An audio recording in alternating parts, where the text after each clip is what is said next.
पाकिस्तान में social media पर एक वीडियो वायरल है जिसमें पंजाब के शहर कामोनकी के कस्बा पुरानी वांडू में वाक़े कब्रिस्तान के एक कोने के मनाजिर दिखाए जा रहे हैं। कब्रिस्तान में पुलिस के चंद अहलकार मौजूद हैं, जबकि उनके करीब मौजूद एक क्रेन की मदद से जमीन में गड्ढा खोदा जा रहा है। कस्बा वांडू के रिहायशी टोलियों की सूरत में उस मकाम से काफी दूर खड़े ये सब होता देख रहे हैं और करीब खड़ी एक वैन में एक लावारिस लाश पड़ी हुई है। आखिर ये लाश किसकी है और आखिर क्यों इस लाश को इस तरह कब्रिस्तान के एक वीरान कोने में दफनाया जा रहा है?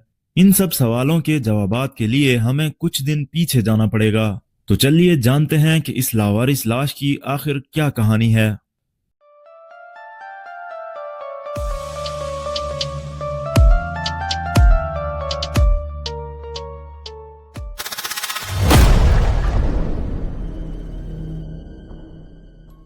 मेरा नाम है आसिफ और आप देख रहे हैं ऑडियो कहानी।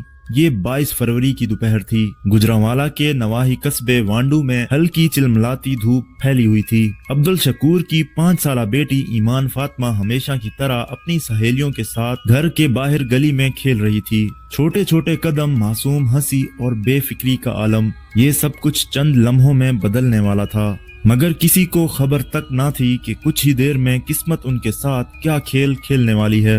ईमान के वालिद अब्दुल शकूर पेशे से दर्जी थे। वो एक छोटे से मकान में अपनी बीवी और 4 बच्चों के साथ रहते थे। ईमान उनकी सबसे छोटी बेटी थी और वो उनके दिल का टुकड़ा थी। वो सबकी लाडली थी। मगर उस दिन जब दोपहर गुजरी और घर के बाहर गली में खेलती हुई ईमान घर ना लौटी तो ईमान की माँ को फिक्र होने लगी और उसके दिल में एक अजीब सी बेचैनी होने लगी। ईमान कहाँ है? ईमान की माँ ने ईमान की सहेलियों से पूछा, मगर किसी के पास कोई जवाब नहीं था। पहले पहल सब ने यही सोचा कि वो किसी हमसाये के घर गई होगी, मगर जैसे जैसे वक्त गुजरता गया फिक्र परेशानी में तब्दील होने लगी। अब्दुल शकूर उस वक्त बाजार गए हुए थे। जब उनको उनकी बीवी का घबराया हुआ फोन आया तो वो सब कुछ छोड़ छाड़ कर वापस अपने घर की तरफ भागे। पूरा मोहल्ला उनके घर के करीब जमा था। वो लोग गलियों में ईमान को ढूंढने लगे। हर घर हर कोना छाना गया, मगर ईमान का कुछ पता ना चला, जैसे वो धुएं की तरह हवा में कहीं गायब हो गई हो। वक्त जैसे जैसे आगे बढ़ा अब्दुल शकूर के दिल में खौफ बढ़ता गया और उसके दिल में कई गलत ख्याल घर करने लगे। शकूर को कुछ लोग तसल्ली दे रहे थे और कुछ लोग दुआएं कर रहे थे, मगर हकीकत यही थी कि एक मासूम बच्ची लापता हो चुकी थी। जब शाम के साए गहरे हुए तो वो लोग थाने पहुंच गए, जहां ईमान के अगवा की FIR दर्ज कराई गई। रात गहरी हो चुकी थी। पूरे वांडू में सन्नाटा छा रहा था, मगर अब्दुल शकूर के दिल में परेशानी का तूफान बरपा था। लोग चामागोइयां कर रहे थे, हर कोई किसी न किसी पर शक कर रहा था और इन्हीं में एक नाम बार बार दोहराया जा रहा था और वो नाम था हसन उर्फ झारा। हसन झारा उसी मोहल्ले में रहता था। उसका माजी धुंधला और मशकूक था। कुछ लोगों का ये भी कहना था कि वो गैर इखलाकी सरगर्मियों में मुलव्विस रहा है और कुछ अरसा पहले उस पर एक कम उम्र रिश्तेदार लड़की के साथ ज्यादती का इल्जाम भी लगाया गया था, मगर उस लड़की के घर वालों ने मामला दबा दिया था। मगर कोई खुलकर हसन के बारे में बात नहीं कर रहा था। उस रात हसन उर्फ झारा बार बार अब्दुल शकूर के पास आता और अब्दुल शकूर से बेहद हमदर्दी जताता और मशवरे देता कि तुम चुप करके क्यों बैठे हो, दूसरे देहात में ऐलान कराओ। मगर उसकी आंखों में एक अजीब बेचैनी थी, जैसे वो किसी अनजानी चीज से खौफजदा हो। फिर अचानक एक लम्हा ऐसा आया जिसने पूरे कस्बे को हिला कर रख दिया। मोहल्ले के कुछ लोगों को हसन की हरकतें मशकूक लगने लगी, जैसे उसका बार बार इसरार करना कि ईमान को दूसरे गांव में ढूंढो और अब्दुल शकूर को सबसे ज्यादा तसल्लियां देना और इसके साथ साथ उसकी घबराहट। ये सब चीजें गांव के कुछ लोग नोट कर रहे थे। इन्हीं चीजों को मद्देनजर रखते हुए वो लोग हसन के घर जा पहुंचे और हसन और उसकी माँ से सवालात करने लगे, मगर हसन और उसकी माँ पूरे एतमाद के साथ कहते रहे कि उन्हें कुछ भी मालूम नहीं। फिर गांव के किसी एक शख्स ने हसन के सहन में नरम मिट्टी की तरफ इशारा किया और पूछा कि ये मिट्टी इतना नरम क्यों है? क्या यहाँ तुम लोगों ने कोई गड्ढा किया था और क्यों किया था? इन सब सवालों के जवाब ना मिलने पर गांव वालों ने उसी जगह की खुदाई शुरू कर दी और खुदाई के चंद ही लम्हों बाद कुछ ऐसा जाहिर हुआ कि उन सब गांव के लोगों के रोंगटे खड़े हो गए। खुदाई के कुछ ही देर बाद मिट्टी से एक छोटा सा बेजान जिस्म बरामद हुआ और वो और कोई नहीं बल्कि ईमान फातिमा की लाश थी। जिसे देखकर पूरा मोहल्ला लरज गया, जैसे उनके पैरों तले जमीन खिसक गई हो। सबकी आंखें फटी की फटी रह गई। ईमान की मां ने जोर से चीख मारी और बाप जमीन पर गिर गया और लोगों का गुस्सा आसमान तक पहुंच गया। ईमान का बेजान जिस्म जमीन से बाहर निकाला गया।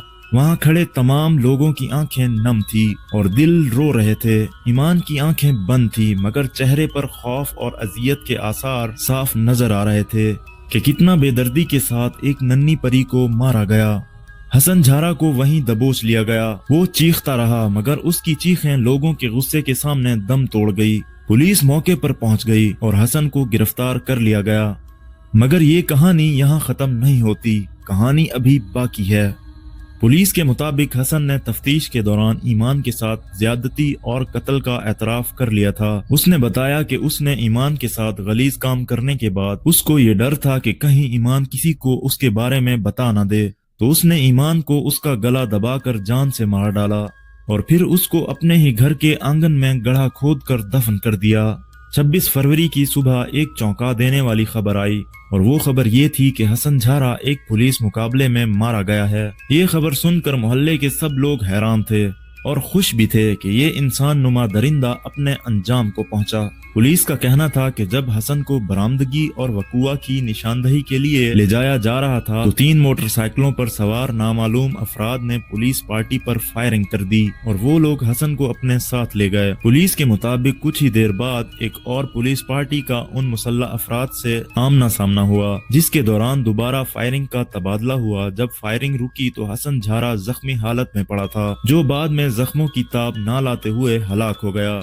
ये पहला वाकया नहीं था जिसमें पुलिस हिरासत से कोई मुल्जिम फरार होकर बाद में मुबैना मुकाबले में मारा गया हो। अक्सर ऐसे वाकयात में पुलिस का बयान यकसा होता है कि मुल्जिम को बरामदगी के लिए ले जाया जा रहा था जब उसके मुसल्लह साथियों ने पुलिस पार्टी पर हमला कर दिया, जिसके दौरान मुल्जिम हलाक हो गया। पुलिस ने हसन के खिलाफ दर्ज FIR में अगवा, कत्ल और कम उम्र बच्चों के रेप से मुतल्लिक दफात शामिल की थी। ईमान फातिमा की इब्तदाई पोस्टमार्टम रिपोर्ट के मुताबिक उसके जिस्म पर तशद्दुद के निशानात पाए गए थे, जबकि हतमी DNA रिपोर्ट के लिए सिंपल्स लाहौर भेजे गए थे। वाक़े के बाद पूरा गांव सदमे में था। मकामी अफराद ने मुतफिक्का फैसला किया कि हसन को आम कब्रिस्तान में दफन करने की इजाजत नहीं दी जाएगी। गांव के एक कोने में पुलिस की निगरानी में क्रेन की मदद से एक गड्ढा खोदकर हसन को दफनाया गया। एक मकामी शख्स चौधरी असलम ने कहा कि ये पूरे गांव का मुतफिक्का फैसला था, क्योंकि हसन ने एक मासूम बच्ची के साथ जुल्म किया था। गांव के लोगों ने उसका जनाजा पढ़ने से भी इनकार कर दिया ताकि ये एक मिसाल बने और आइंदा कोई ऐसी जुर्रत न कर सके। ये कहानी ना सिर्फ एक अलमनाक वाक़ये को बयान करती है, बल्कि ये भी जाहिर करती है कि हमारे माशरे में बच्चों के तहफ़्फ़ुज़ का मसला कितना संगीन है। ईमान फातिमा की दर्दनाक मौत और उसके बाद हसन झारा का मुबैना पुलिस मुकाबले में हलाक होना कई सवालात को जन्म देता है। क्या वाकई हसन ही मुजरिम था? अगर हाँ तो उसे कानूनी तरीके से सजा क्यों न दी गई? और अगर पुलिस का दावा दुरुस्त नहीं था तो फिर हकीकत क्या थी? ये ऐसे सवालात हैं जो शायद हमेशा के लिए जवाब तलब रहेंगे। तो दोस्तों, ये थी आज की कहानी, एक हकीकत जो सर्द लहजे और नम आंखों के साथ इख्तिताम पजीर होती है। मगर याद रखें, जुर्म कभी खत्म नहीं होते। हर रोज एक नए जुर्म की नई कहानी जन्म लेती है। कहीं ना कहीं कोई और शिकार बन रहा होता है। अगर आप चाहते हैं कि ऐसी हकीकत भरी मजीद कहानियां आप तक पहुंचती रहें तो इस चैनल को सब्सक्राइब करें, क्योंकि ये दुनिया जितनी नजर आती है उससे कहीं ज्यादा खौफनाक है। तो मिलते हैं किसी और भूले हुए केस की कहानी के साथ। तब तक के लिए अपना बहुत सा ख्याल रखिएगा। अल्लाह हाफिज।